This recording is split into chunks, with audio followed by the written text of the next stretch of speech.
সাথী ও বন্ধুগণ, শেখ হাসিনা ৭২-এর চেতনার উপর নির্ভর করে রাজনীতি করেছে।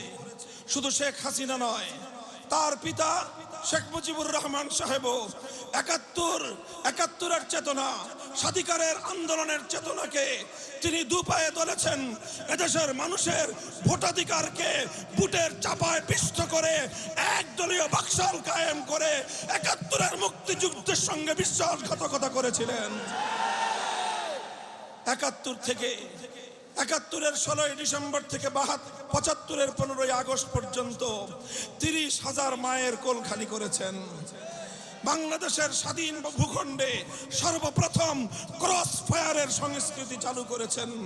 সিরাজ শিকদারদের মতো দেশপ্রেমিক জনতাকে ধরে এনে ক্রস ফায়ারের মাধ্যমে হত্যা করে বিচার বহির্ভূত হত্যাকাণ্ডের মাধ্যমে বাংলাদেশকে বর্বরতার যুগে ঠেলিয়ে দিয়েছেন।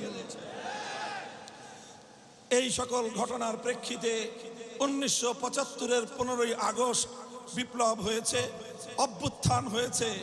শেখ মুজিবুর রহমান সাহেব সপরিবারে নিহত হয়েছেন। সেই নিহত হওয়ার ঘটনায় যেই নেতাকে ৭১ সালে বাংলার মানুষ অবিসংবাদিত নেতৃত্বের আসন দিয়েছিল, ৭৫ সালে সেই নেতৃত্বের পতনে বাংলাদেশের কোন শহরে, কোন গ্রামে মিষ্টির দোকানে মিষ্টি খুঁজে পাওয়া যায়নি।